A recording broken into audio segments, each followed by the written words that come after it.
Assalamualaikum warahmatullahi wabarakatuh. Alhamdulillah. Wassalatu wassalamu ala rasulillah. Segala puji dan puja kehadirat Allah subhanahu wa ta'ala. Juga salawat dan taslim kepada Nabi besar Muhammad sallallahu alaihi wa ala alihi wa sahbihi wasallam. Saudaraku seiman, di hari Kamis, satu hari lagi di mana Allah subhanahu wa ta'ala menambahkan umur kita, tepatnya hari ini. Dan kita sangat memuji Allah subhanahu wa ta'ala atas kesempatan yang diberikan kepada kita ini. Semoga waktu-waktu kita yang Allah masih berikan umur ini berisikan ketaatan kepadanya.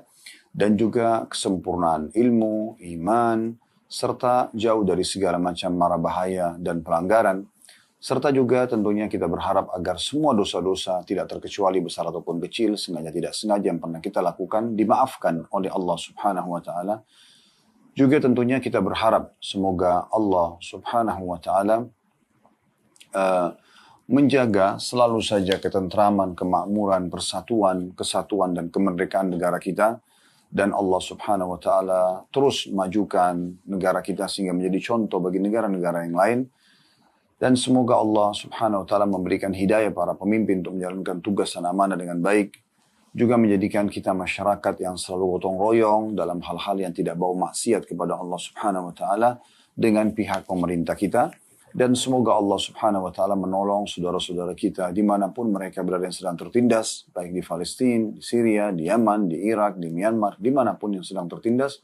Semoga Allah ikhlaskan niat mereka, terima para syuhada mereka, muliakan Islam di tangan mereka dan tangan kita semua, dan semoga Allah ikut sertakan kita bersama mereka di pahala, baik dengan doa, dengan harta, juga dengan jiwa kita, dan semoga Allah menyatukan kita semua di surga Firdausnya tanpa hisab, sebagaimana disatukan dalam majlis ilmu yang mulia ini. Allahumma amin. Baik, kita akan melanjutkan pada kesempatan ini materi bedah buku 10 penyebab lapangnya hati, yang tentunya disusun oleh Darul Wahyin. Dan kita sudah membahas kurang lebih kita sudah membahas 4 poin dari 10 penyebab lapangnya hati. Dan sedikit saya mengingatkan kembali pada kesempatan yang lalu kita sempat membahas poin keempat, berzikir dan banyak berdoa kepada Allah subhanahu wa ta'ala, yang merupakan senjata seorang mukmin dan komunikasi yang paling efektif antara seorang hamba dengan sang raja Allah subhanahu wa ta'ala. Baik, pada kesempatan ini teman-teman sekalian kita akan coba masuk ke poin yang kelima, yaitu bersegera meninggalkan kemaksiatan dan muhasabah atau introspeksi diri. Baik, dari judul ini kita berikan kronologis dulu teman-teman sekalian. Maksiat adalah pelanggaran, atau bahasa kita sebenarnya pelanggaran. Dan pelanggaran ini semua di alam manusia ataupun memang dihukum Allah subhanahu wa ta'ala akan ada konsekuensi daripada hukuman tersebut. Artinya akan ada balasan yang akan datang kepada orang yang melakukan perbuatan kesalahan tersebut. Tentu tergantung kadar balasan sesuai dengan kadar besarnya pelanggaran. Namun kalau seseorang itu walaupun pelanggarannya kecil tapi sering terulang dan terakumulasi, bisa saja dia mendapatkan hukuman yang lebih berat. Contoh misalnya, seseorang pernah berbohong sekali, mungkin masih dimaafkan. Tapi ternyata ditemukan bohongan yang kedua, bohongan yang ketiga, yang ke-10, yang ke-100, maka akan beda sikap seseorang yang berinteraksi dengan dia. Beda juga misalnya sikap perusahaan kalau dia seorang pegawai, apakah dia akan dipertahankan atau tidak misalnya, dan seterusnya. Maka pelanggaran-pelanggaran ini teman-teman sekalian diingatkan kepada setiap orang, baik dalam hukum Allah subhanahu wa ta'ala ataupun di sekitar Anda, di perusahaan misalnya, itu supaya seseorang tidak melanggarnya, karena dia berefek negatif, baik untuk nama baik, untuk fisik, untuk karakter, untuk pendapatan dan segala macam. Itu akan berefek. Sehingga orang yang berakal cerdas, dia tidak akan melakukan pelanggaran. Karena pelanggaran itu sesuatu yang akan mendatangkan konsekuensi hukuman. Nah, seperti itu kurang lebih.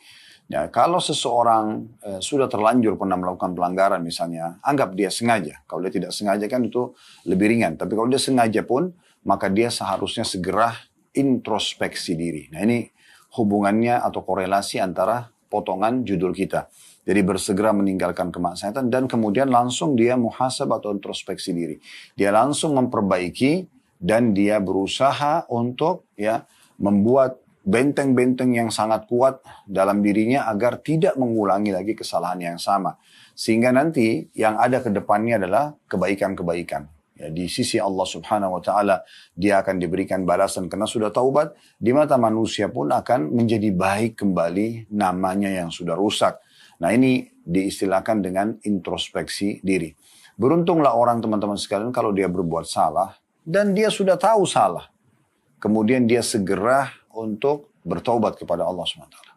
Jangan sampai teman-teman kita menjadi orang yang sudah tahu salah, tapi karena egois, tapi karena merasa gimana sih nanti nama baik saya sudah terlanjur mengambil sebuah keputusan, mungkin dalam fatwa yang salah, mungkin kalau ceramah misalnya, mungkin dalam sebuah keputusan dan kebijakan yang salah kalau seorang pemimpin negara atau perusahaan misalnya, atau mungkin ada kesalahan sikap dan karakter dari pasangan hidup misalnya. Semua itu ya kalau kita langsung introspeksi diri dan kita perbaikin itu akan selesai masalah di saat itu. Tapi permasalahannya kebanyakan orang tidak seperti itu. Mereka justru bagaimana menjadikan kesalahan mereka itu justru ajang untuk membela diri. Ngotot. Walaupun pahit sudah jelas salah, tetap ditelan. Subhanallah. Kenapa harus seperti ini? Lebih baik teman-teman sekalian kita menyelesaikan perkara kita di dunia yang kita hanya sekedar mungkin merasa malu sedikit, tapi sudah selesai. Daripada kita membawanya terus seperti barang yang sudah busuk dalam kehidupan kita, kemudian kita juga bawa ke akhirat, yang toh juga akan mendatangkan hukuman Allah Subhanahu wa Ta'ala. Berapa banyak di antara para sahabat yang memperbaiki dan meralat fatwa mereka? Ya, seperti Abu Hurairah radhiyallahu anhu pernah, dan ini sudah kita bahas di bedah buku kita, bergegas bertobat sebelum terlambat, ya, dan sudah kita selesaikan alhamdulillah dengan beberapa kali pertemuan. Bagaimana salah satunya beliau pernah memfatwakan keliru tentang wanita yang ingin bertobat dari perzinahan, dan beliau menyatakan tidak bisa. Tapi setelah itu akhirnya ditegur oleh Nabi SAW dan beliau memperbaikinya. Misal contoh, itu bukan aib. Atau ada seorang pemimpin negara yang keliru dalam mengambil sebuah kebijakan, dan itu akan mendatangkan mudarat yang tidak baik kepada dia akan dihisap oleh Allah SWT di dunia dan di akhirat, akan rusak namanya di masyarakat. Kenapa dia tidak segera minta maaf dan memperbaikinya misalnya?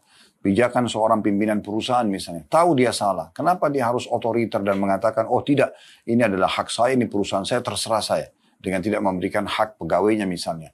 Kenapa ada suami atau istri yang egois, yang dia tahu itu salah, tetap saja dia lakukan dengan mengetes pasangannya? Untuk apa? Ya, tidak ada manfaat kecuali akan mendatangkan hal-hal negatif untuk diri dia dalam bermuamalah, ya dalam nama baiknya dan seterusnya, termasuk kepercayaan orang lain. Maka ini harus kita benar-benar menggunakan momentum kejadian yang ada untuk segera kita tinggalkan kalau itu kesalahan, dan langsung introspeksi diri, kita perbaikin agar kita ke depannya sudah tidak terjerumus dalam kesalahan yang sama. Nah, ini kurang lebih gambaran tentang poin kelima dari 10 penyebab lapangnya hati. Baik, bagi yang pegang bukunya, di halaman 25, saya akan bacakan kata penulis, maksiat adalah kehinaan. Nah, ini di garis bawah ya. Awal pembukaan perkataan beliau, maksiat adalah kehinaan. Jadi betul-betul orang kalau buat pelanggaran, pemaksiat itu tuh membawa diri dia pada kehinaan. Maka oleh karena itu jangan jerumuskan diri kita ke dalam dosa. Ya, berusaha semaksimal mungkin menepis bisikan-bisikan syaitan. Toh ini sering kami sampaikan, ada solusinya. Anda kalau tidak mau berzina, Anda bisa menikah. Bukan Allah berikan kita syahwat, kemudian akhirnya kita tidak diberikan yang halal. Kalau Allah berikan kita syahwat, lalu tidak ada pernikahan dalam Islam, kita terpaksa harus mengekang diri kita dan bergejolak. Mungkin itu akan bisa membuat terjerumus pada yang haram. Tapi tidak ada solusinya. Bukan tidak ada. Anda tinggal menolak bisikan-bisikan syaitan. Kalau mau mencuri, Anda bisa bekerja, mendatangkan income dan pendapatan. Kenapa harus mencuri misalnya? Daripada menipu, kenapa enggak profesional dalam bekerja sehingga Anda tidak perlu manipulasi data, sehingga Anda bisa mendapatkan income yang halal misalnya. Dan seterusnya, tarik dalam semua lini kehidupan kita. Maka kita punya solusi teman-teman sekalian. Kenapa harus terjerumus pada kehinaan? Sementara maksiat itu adalah kehinaan. Ya. Semua orang yang melakukan kemaksiatan berarti harus siap dengan konsekuensi hukuman yang bisa datang.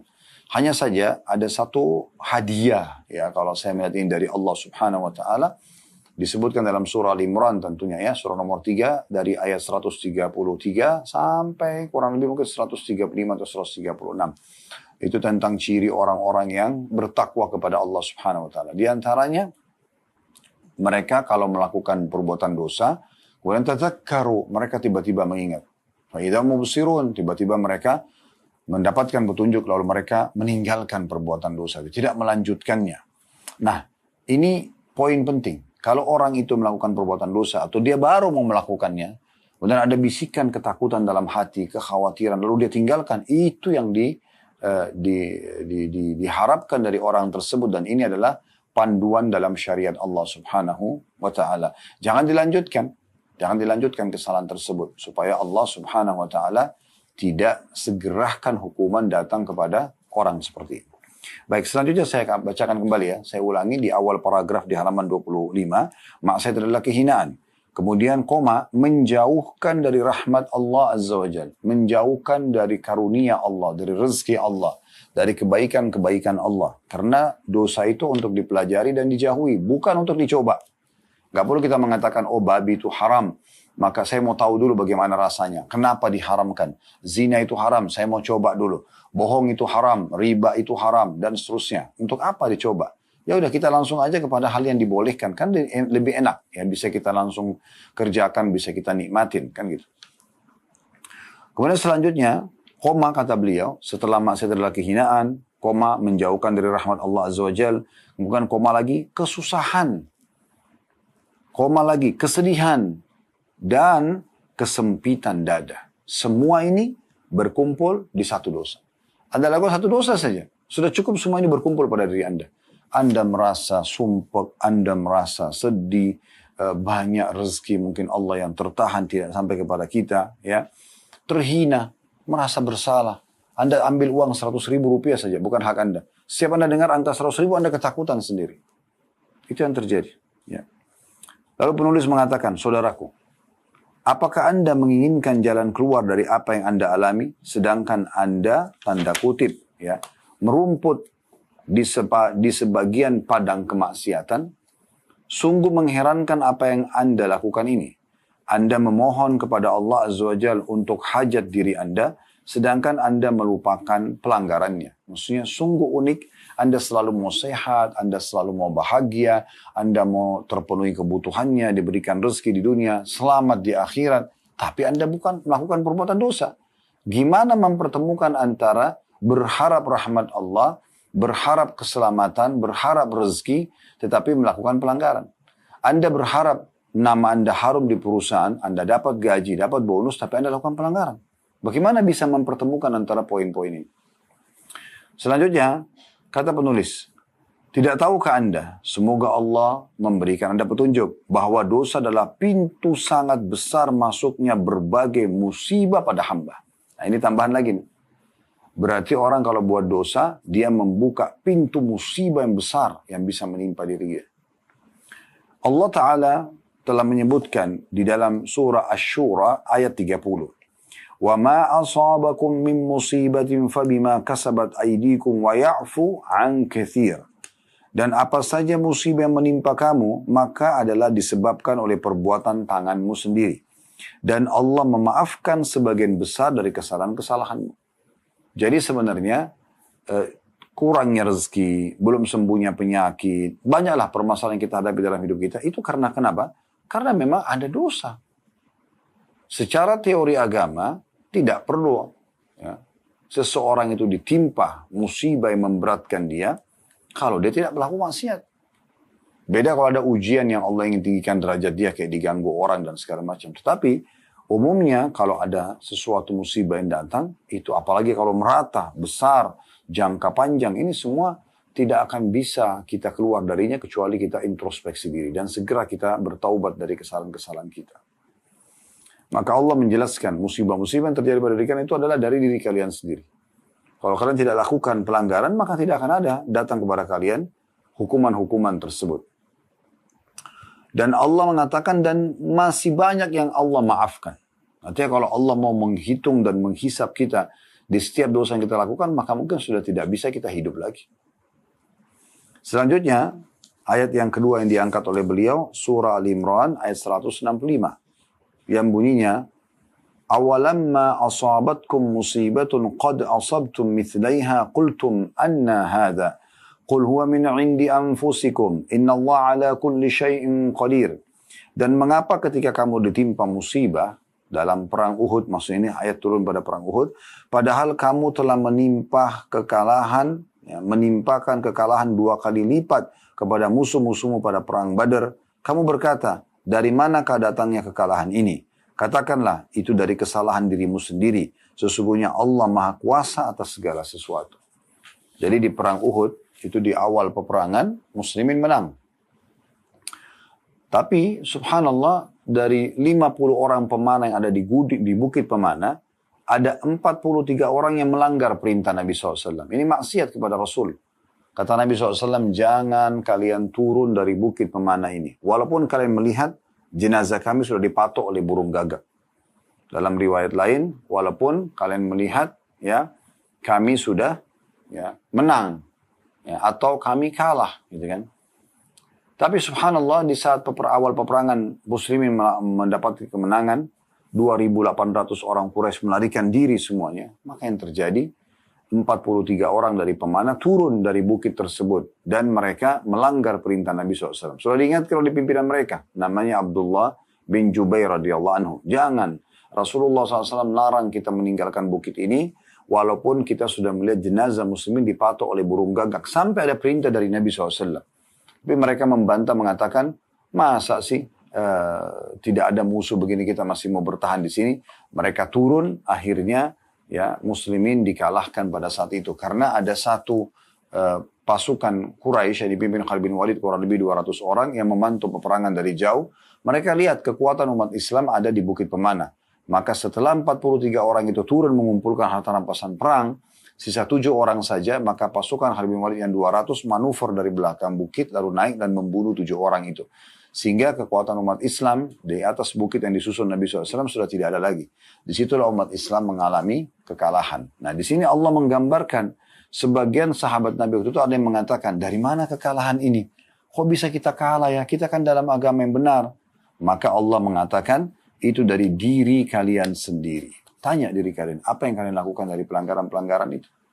Bahkan Nabi Muhammad SAW pernah mengimami sholat saudaraku seiman dan beliau lupa jumlah rakaatnya. Setelah salam beliau mengatakan, siapakah di antara kalian atau kita di sini yang telah berbuat dosa kepada Allah? Jadi bayangkan efeknya di jihad di perang Uhud dikalahkan karena sebagian orang saja, segelintir orang yang melakukan dosa. Karena mereka sama-sama satu grup, maka semuanya kena. Begitu juga dengan sholat tadi, ya, ada orang yang buat dosa tapi ikut sholat, cukup membuat imam pun terpengaruh, ya, seperti itu.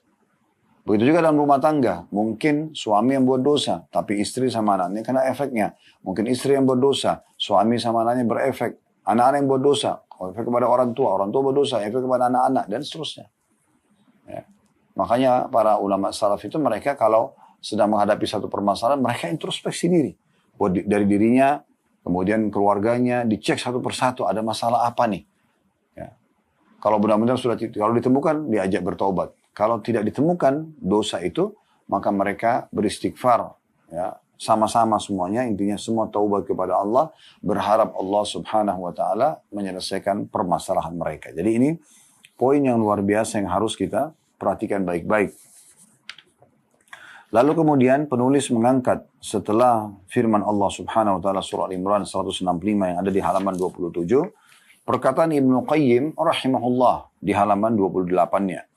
Ibnu Qayyim rahimahullah seorang ulama yang masyhur mengatakan, balasan yang diberikan kepada orang yang berbuat keburukan berupa sempit dada.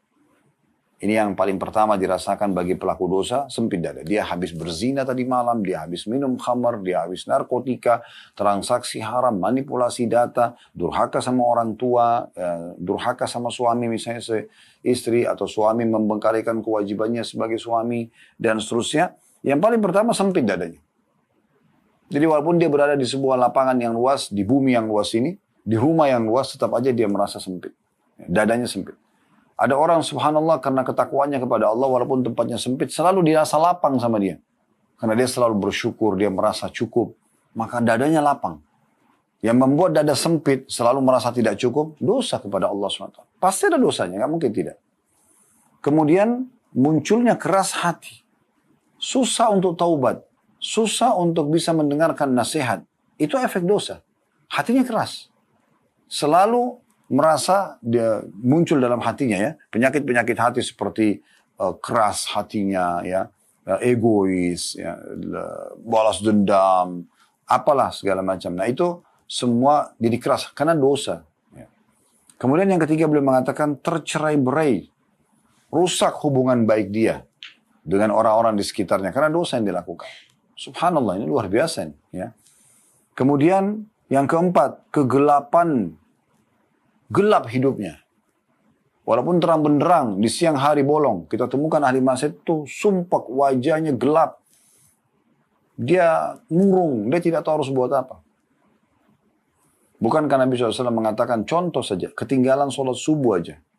Kata Nabi SAW, siapa ya, yang tertidur, ya, dia tidak sholat subuh. Ya.